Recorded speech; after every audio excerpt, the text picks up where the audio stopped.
Histoire Les deux demi-sœurs. Il était une fois un vieux veuf qui avait une fille. Il se remaria et prit pour femme une veuve, qui avait aussi une fille. La fille de la veuve était laide, paresseuse, obstinée et méchante, mais comme elle était l'enfant de sa mère, celle-ci était ravie d'elle et imposait tout à la fille de son mari. Mais l'enfant du vieil homme était beau, travailleur, obéissant et bon. Dieu lui avait donné toutes les qualités vertueuses et aimables, mais elle était persécutée par sa méchante sœur, ainsi que par sa belle-mère. C'était une chance qu'elle possédât de l'endurance et de la patience, sinon elle s'en serait mal sortie. Chaque fois qu'il y avait un travail pénible à faire, on le confiait à la fille du vieil homme. Elle était obligée d'aller chercher du bois sec dans la forêt, de traîner les lourds sacs de blé jusqu'au moulin. Bref, chaque tâche lui incombait toujours. Pendant toute la journée, elle n'eut pas de repos, mais monta et descendit continuellement les escaliers. Pourtant, la vieille femme et son trésor de fille étaient constamment insatisfaits et avaient toujours quelque chose à redire. La belle-fille était une lourde croix pour la seconde épouse, mais sa propre fille était comme le basilic placé devant les images des saints. Lorsque les belles-sœurs allaient le soir au village pour filer, la fille du vieil homme ne se laissait pas interrompre dans son travail, mais finissait un tamis entier rempli de bobines, tandis que la fille de la vieille femme en complétait avec difficulté une seule. Quand il rentrait tard dans la nuit, la fille de la vieille femme sautait agilement par-dessus la clôture et demandait de tenir le tamis jusqu'à ce que l'autre ait sauté par-dessus aussi. Pendant ce temps, la méchante jeune fille se précipitait dans la maison chez ses parents et disait qu'elle avait filé toutes les bobines. La belle-sœur déclara en vain qu'ils étaient l'ouvrage de ses propres mains. La mère et la fille se moquèrent de ces paroles et, bien sûr, gagnèrent leur cause. Le dimanche ou le vendredi, la fille de la vieille femme était brossée et habillée comme si les mollets l'avaient léchée.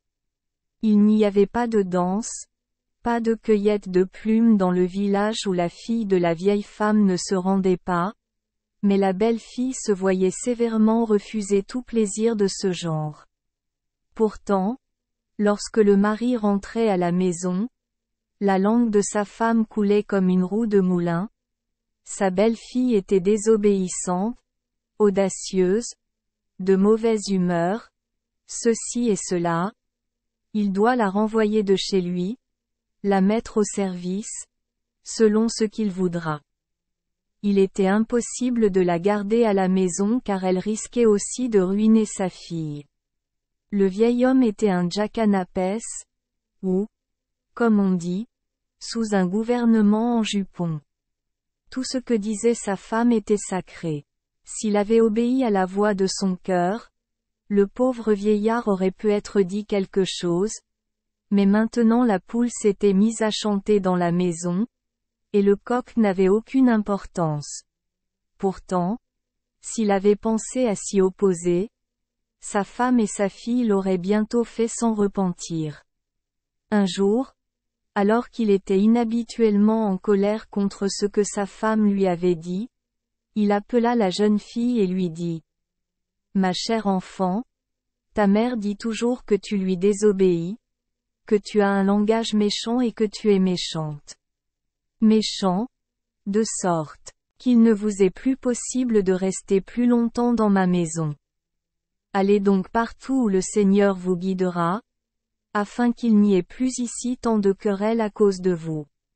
Mais je vous conseille en tant que père, partout où vous pouvez y aller, pour être obéissant, humble et travailleur, car ici avec moi tous vos défauts ont été négligés, l'affection parentale vous a aidé, mais parmi les étrangers, personne ne sait quel genre de personnes vous pouvez rencontrer, et ils ne vous feront pas plaisir comme nous.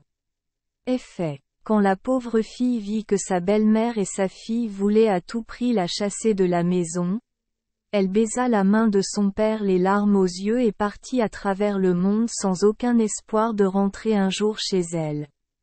Point. Elle marchait le long de la route jusqu'à ce qu'elle rencontre par hasard un petit chien malade, si maigre qu'on pouvait compter ses côtes.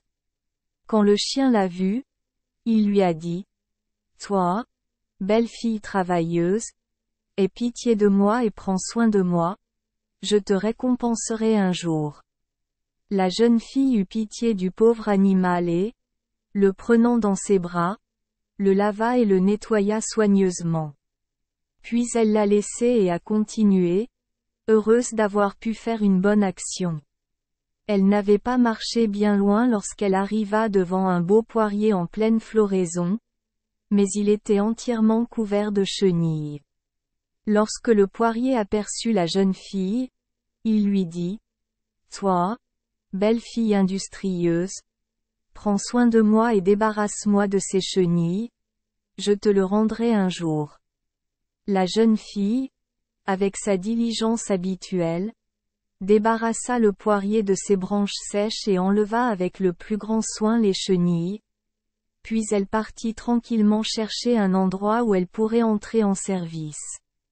En chemin, elle arriva devant une fontaine en ruine et négligée, qui lui dit « Toi, belle fille travailleuse, prends soin de moi, je te récompenserai un jour. » La petite bonne débarrassa la fontaine, la nettoya soigneusement, puis repartit. Tout en marchant, elle arriva devant un four délabré, devenu presque totalement inutile. Dès que le four l'a vue, il a dit « Toi, belle fille travailleuse, tapisse-moi de pierre et nettoie-moi, je te le rendrai un jour. » La jeune fille savait que le travail ne fait de mal à personne, alors elle a retroussé ses manches, humidifié un peu d'argile, bouché les trous du poêle, l'a graissé et l'a nettoyé jusqu'à ce que ce soit un plaisir de le voir. Puis elle s'est lavé les mains et a continué son voyage. Tandis qu'elle marchait, jour et nuit, il arriva, je ne sais comment, qu'elle s'égara. Pourtant, elle ne perdit pas confiance en Dieu, mais marcha encore et encore jusqu'à ce qu'un matin, après avoir traversé une forêt sombre, elle atteignit une belle prairie. Dans le pré, elle aperçut une petite maison entièrement recouverte de vignes, et lorsqu'elle s'en approcha, une vieille femme vint gentiment à sa rencontre et lui dit « Que cherches-tu ici, mon enfant? Et qui es-tu? Qui serais-je? Bonne dame. Une pauvre fille, sans mère, et je puis dire sans père aussi, car Dieu seul sait ce que j'ai souffert depuis que les mains de ma propre mère étaient croisées sur sa poitrine. Je cherche du service, et comme je ne connais personne et j'erre d'un endroit à l'autre. J'ai perdu mon chemin, mais le Seigneur m'a guidé, de sorte que j'ai atteint ta maison et je te supplie de me donner un abri. Pauvre enfant, répondit la vieille dame. C'est sûrement Dieu lui-même qui vous a conduit vers moi et vous a sauvé du danger. Je suis la déesse du dimanche. Servez-moi aujourd'hui et je vous promets que vous ne quitterez pas ma maison les mains vides demain. Très bien. Mais je ne sais pas ce que je dois faire. Vous devez laver et nourrir mes petits-enfants, qui dorment maintenant, puis préparer mon dîner. Quand je rentre de l'église, je veux le trouver ni chaud ni froid, mais juste à manger. Après avoir dit cela, la vieille femme partit pour l'église. La jeune fille retroussa ses manches et se mit au travail.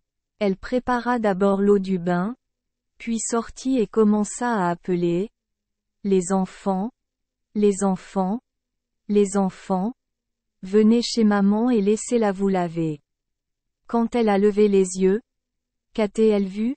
La cour était remplie et les bois grouillaient d'une multitude de dragons et de toutes sortes de bêtes sauvages de toute taille.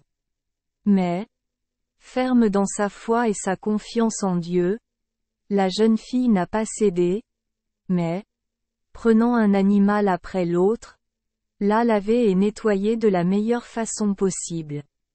Puis elle se mit à préparer le dîner, et quand dimanche sortit de l'église et vit ses enfants si bien lavés et tout si bien fait, elle fut très ravie. Après s'être mise à table, elle dit à la jeune fille qu'elle pouvait monter au grenier, choisir le coffre qu'elle voudrait et l'emporter avec elle pour son salaire. Mais elle ne doit pas l'ouvrir avant d'être arrivée à la maison de son père. La jeune fille se rendit au grenier, où se trouvait un certain nombre de coffres, les uns vieux et laids, les autres neufs et beaux. Mais comme elle n'était pas du tout cupide, elle prit le plus vieux et le plus laid de tous. Lorsqu'elle l'attrapa, la déesse du dimanche fronça légèrement les sourcils, mais il n'y eut aucune aide, alors elle bénit la jeune fille, qui prit sa malle sur son dos et retourna joyeusement à la maison de son père. En chemin, et voilà. Il y avait le four plein de gâteaux joliment levés et bien dorés. La jeune fille mangea et mangea autant qu'elle le pouvait, puis en emporta avec elle pour son voyage et continua son voyage. Bientôt elle arriva à la fontaine qu'elle avait nettoyée et qui était maintenant remplie à ras-bord d'une eau claire comme des larmes et douce et froide comme de la glace. Sur le bord se trouvaient 2 gobelets d'argent dont elle buvait l'eau jusqu'à ce qu'elle soit entièrement rafraîchie. Puis, emportant un gobelet avec elle, elle continua son chemin. Au fur et à mesure qu'elle avançait, et voilà. Là se trouvait le poirier qu'elle avait nettoyé, plein de poires jaunes comme de la cire, parfaitement mûres et douces comme du miel. Lorsque le poirier aperçut la jeune fille, il plia ses branches vers elle, et elle mangea quelques fruits et prit d'autres poires à manger en chemin, autant qu'elle en voulait. De là, elle repartit, et voilà. Elle rencontra ensuite le petit chien, qui était maintenant bien et beau. Il portait autour du cou un collier de ducats qu'il offrait à la fille du vieillard en récompense de l'avoir soigné dans sa maladie. La jeune fille arriva donc enfin chez son père. Quand le vieil homme la vit, ses yeux se remplirent de larmes et son cœur palpitait de joie. La jeune fille sortit le collier du chien et le gobelet en argent et les donna à son père. Lorsqu'ils ouvrirent ensemble le coffre, il en sortit un nombre incalculable de chevaux, de bœufs et de moutons, jusqu'à ce que la vue de tant de richesses rajeunisse instantanément le vieil homme.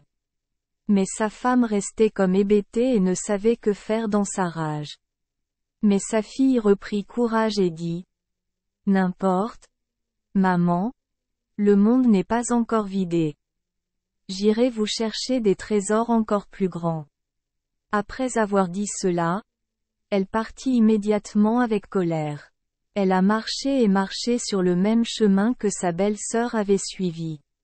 Elle aussi rencontra le chien malade et débile, passa devant le poirier couvert de chenilles, la fontaine sèche et négligée, le four délabré devenu presque inutile. Mais lorsque le chien, l'arbre, la fontaine et le four la suppliaient d'en prendre soin, elle répondit rudement et avec mépris: « Pensez-vous que je vais salir mes mains délicates? Avez-vous souvent été soigné par des gens comme moi? Comme ils savaient tous qu'il est plus facile d'obtenir du lait d'une vache tarie que de rendre obligeante une fille gâtée et paresseuse, ils la laissèrent tranquillement faire son chemin et ne lui demandèrent plus d'aide. Tandis qu'elle marchait encore et encore, elle aussi atteignit enfin le dimanche de la déesse. Mais ici aussi, elle se comportait d'une manière maussade, impertinente et maladroite. Au lieu de bien préparer le dîner et de laver les enfants du dimanche aussi soigneusement que sa belle-sœur l'avait fait, elle les a tous brûlés jusqu'à ce qu'ils crient et s'est enfuie comme si elle était folle de brûlure et de douleur. La nourriture, elle la roussissait, la carbonisait et la laissait cailler pour que personne ne puisse la manger, et quand le dimanche rentrait de l'église, elle se couvrait les yeux et les oreilles d'horreur devant ce qu'elle trouvait dans sa maison. Même la déesse douce et indulgente ne pouvait pas s'entendre avec une fille aussi obstinée et paresseuse que celle-ci. Alors elle lui dit de monter dans le grenier, de choisir le coffre qu'elle voulait et, au nom de Dieu, de continuer son voyage. La jeune fille partit et prit la malle la plus récente et la plus belle, car elle aimait obtenir autant que possible des meilleures choses, mais elle n'était pas disposée à rendre un service fidèle.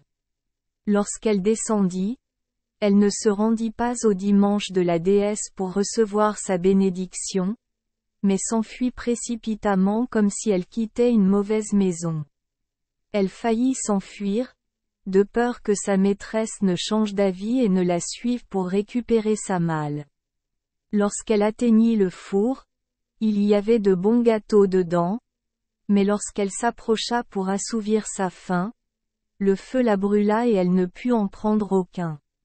Les gobelets en argent étaient de nouveau près de la fontaine et la fontaine était pleine d'eau jusqu'au bord, mais lorsque la jeune fille essaya de saisir la coupe pour boire, les gobelets disparurent instantanément, l'eau se tarit et la jeune fille faillit mourir de soif. Lorsqu'elle arriva près du poirier, celui-ci était rempli de poires, mais pensez-vous que le voyageur puisse en goûter ne serait-ce qu'une seule? Non. L'arbre s'était rendu 1000 fois plus haut qu'auparavant, de sorte que ses branches touchaient les nuages. Ainsi, la fille de la vieille femme avait beau se curer les dents, elle n'obtenait rien d'autre. En avançant plus loin, elle rencontra le chien, qui avait encore un collier de ducats autour du cou. Mais, quand la jeune fille essaya de l'enlever, le chien la mordit au point de lui arracher les doigts et de l'empêcher de le toucher. La jeune fille, furieuse et honteuse, suçait ses petites mains délicates, mais cela ne servait à rien. Finalement, après de grandes difficultés, elle parvint à la maison de sa mère, mais même ici, elle ne se retrouva pas à rouler dans l'argent, car lorsque la femme du vieil homme ouvrit le coffre, une multitude de dragons en sortirent, qui les engloutirent elle et sa fille comme s'ils n'avaient jamais été au monde. Puis les dragons, la trompe et tout ont disparu. Le vieil homme pouvait désormais vivre en paix et possédait d'innombrables richesses.